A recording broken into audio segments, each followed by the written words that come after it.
form called a J29 Hurt Feelings Report. I've probably seen 6 or 7 of them filed, so it's for serious instances. But what the gist of the J29 is, if you feel like your feelings have been hurt by somebody else, it's no pretense, no ill will. You say, I'm filing a J29, and then you explain that your feelings were hurt when XYZ happened, and the other person's supposed to listen, understand what's going on. You can have some back and forth and sort of get to a better place. Hello, and welcome to Swimming in the Flood, a podcast where we discuss challenging currents in growth and change. My name is Trent Theroux, and my guest today is Peter Tarmey, Managing Director of Hilb Group, based in Cranston, Rhode Island. Good afternoon. Peter, how are you today? Good afternoon, Trent. Doing well. Looking forward to having a conversation with you. For the audience that doesn't know, can you talk about what Hilb Group does, and you in particular, what your role is? Sure. The Hilb Group is an insurance brokerage / consulting firm. Our corporate offices are in Richmond, Virginia. We are celebrating our 15th anniversary this year.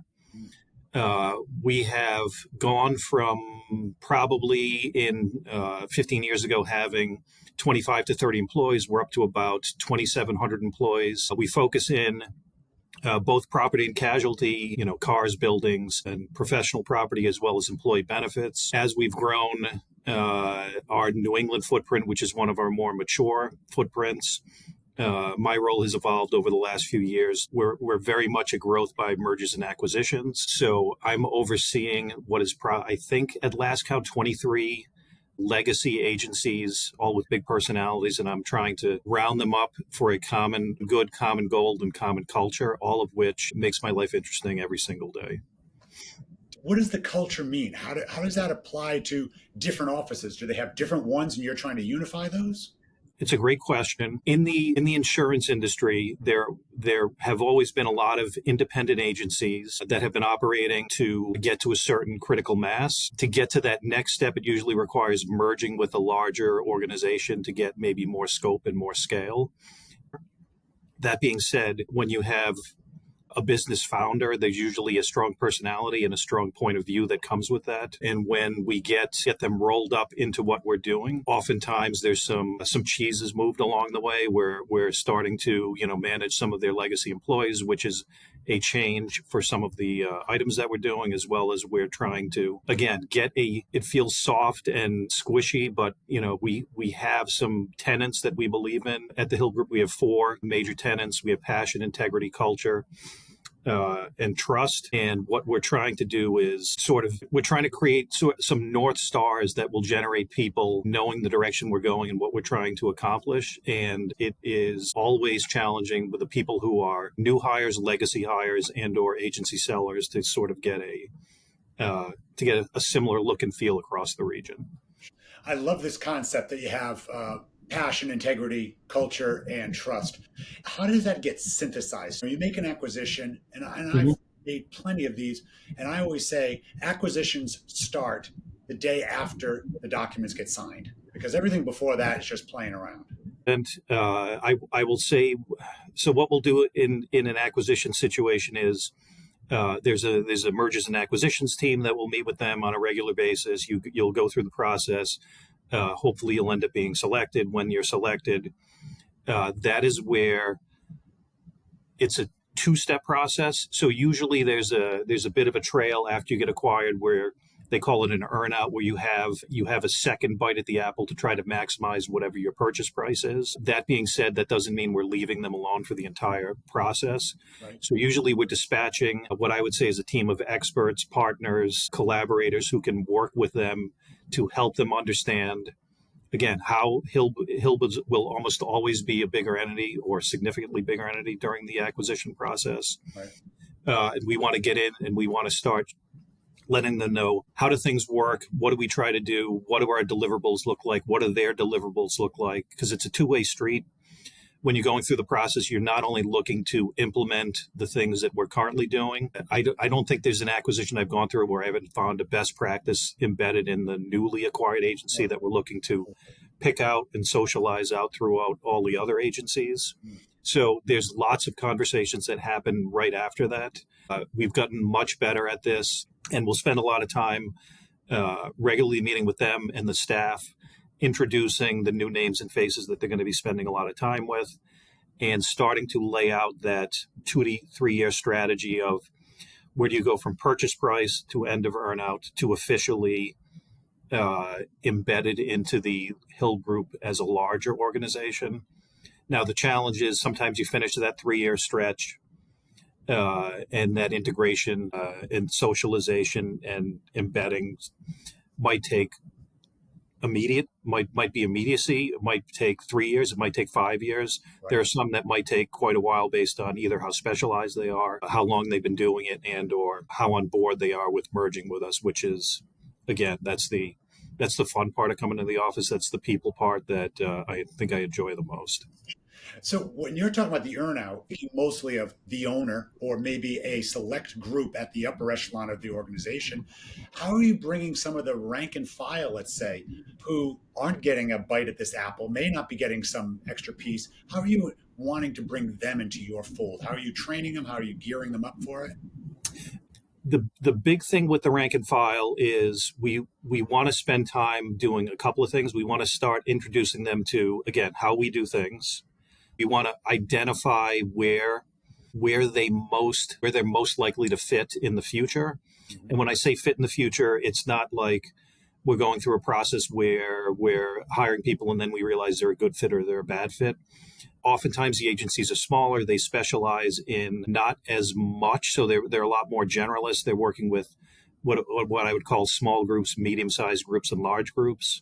And again, it could be 1 to 10, it could be over 100, and they're doing all of those things. As we've grown up, what we've done is we're segmenting how we do our service model. So we're looking for people who specialize in those different roles and or identifying people of the rank and file who might do something that's even somewhat out of the norm of what we do. But we're going to look at the people. We're going to have, I hesitate to call them interviews because, again, it's not a job retention item, but we're interviewing to find out what motivates them, what moves them, what do they like to do, what are they currently working on, so that not only that when we segment them, we're segmenting people into spots that they want to be in and spots that they would like to be in. And sometimes we're segmenting them into where they are currently specialized in, but also looking for what do they want to be in 2, 5, 10 years? And are they always want to do small group? Do they always want to do large group? Do they aspire to be large group? And how can we help them get there? So we'll spend a lot of time sort of digging into their past history and their aspirations to make sure not only are they in the right seat when they get here, but that we know what motivates them and drives them so that we can help them grow with us, because it's, again, once you get here, it's not find a seat and that's going to be your seat for the next 40 years. There's nothing better than getting somebody new and introducing them to a larger world and having them sort of take hold and grow with the things that you're trying to do, because some people like to stay there, but I very much enjoy finding a diamond in the rough and sort of plugging them in and watching them grow with us. I'm going to take you on a little bit of a tangent here. I understand that your daughter was a hammer thrower at Lehigh University. Please describe to me your hammer throwing skills. My hammer throwing skills is, what a question. I had always wanted to coach something. I was very equipped to coach many different sports. Hammer throwing was not one of them. The Lincoln High Rhode Island program is unbelievable. The state of Rhode Island is one of the few that allows it to happen, which makes it a feeder system for Division I schools. So the 3 years that I watched Maggie throw, I probably saw 25 teammates all go to different Division I schools all throughout the country. It was unbelievable. Went to a bunch of different national meets, Junior Olympics, all of these things. Maggie ended up 5th place in the Patriot League at Lehigh as a freshman, and then some injuries got the better of her. But what I did learn was the coach would do a half turn, and he would do this whenever he was sort of talking to them either close or further away. So that became my one mimicking move as my quote unquote coaching in the hammer.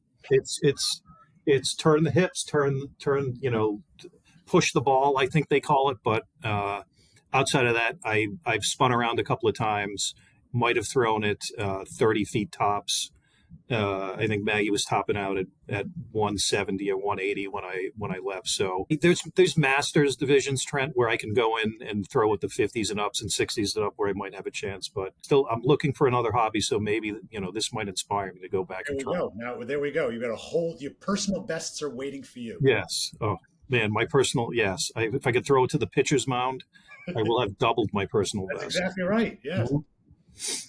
What role does self confidence play in being a managing director, and how do you develop it over time?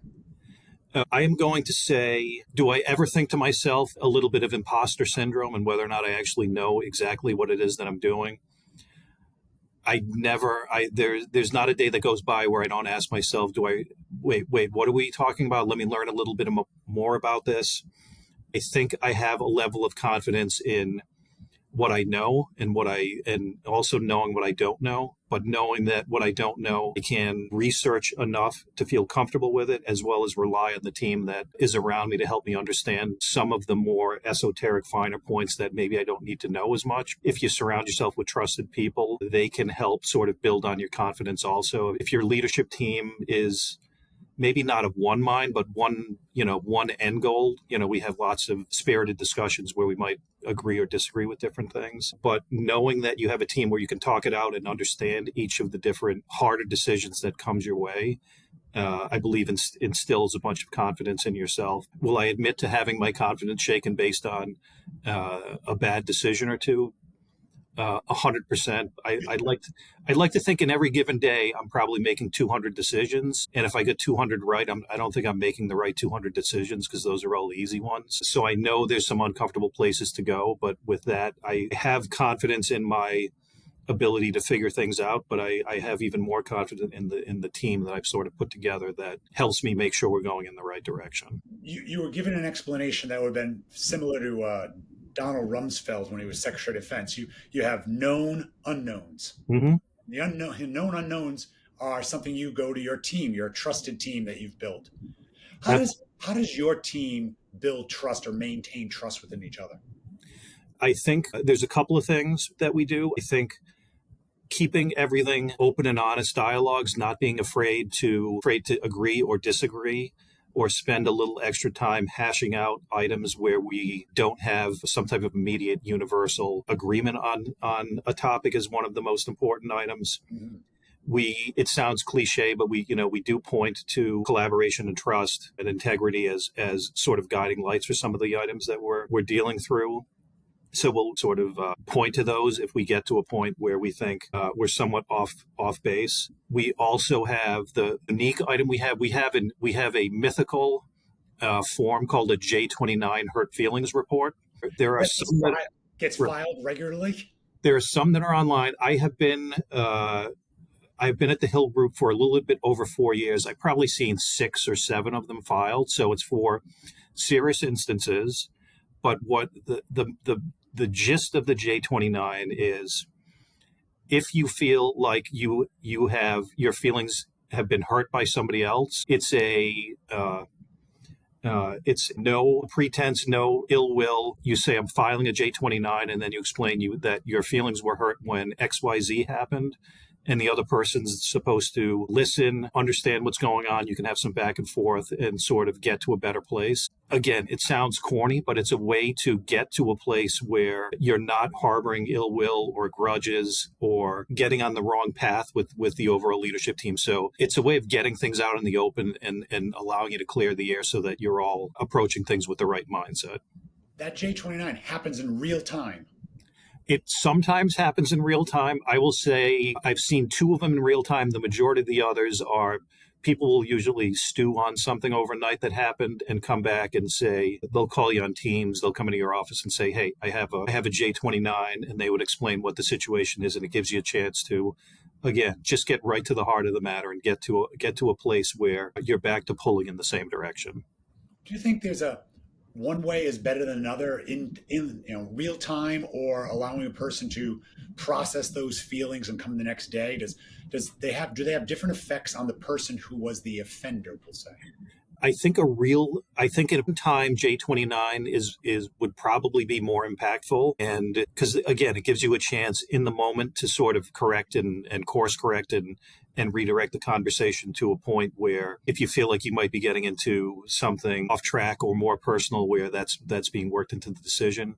I will admit I think the majority of the other ones come because in the moment you might not in the back and forth you might not even know that your feelings are being impacted at that point in time, and we've all been there. We get to the end of the day, you get home, and it's you're decompressing, sort of running through everything that happened over the course of the day, and you're like, you know what, I think that went the wrong way. I think the tone and tenor or the direction or the thoughts as to why we're disagreeing was totally off base, and let's dust off the J29 and deal with that the next morning. What a great corporate, is that a corporate plan to address difficult conversations, because they happen sometimes intentionally, most of the time unconsciously. Mm-hmm. And to sort it out sooner rather than later, that's a great management process. We're all moving a million miles an hour.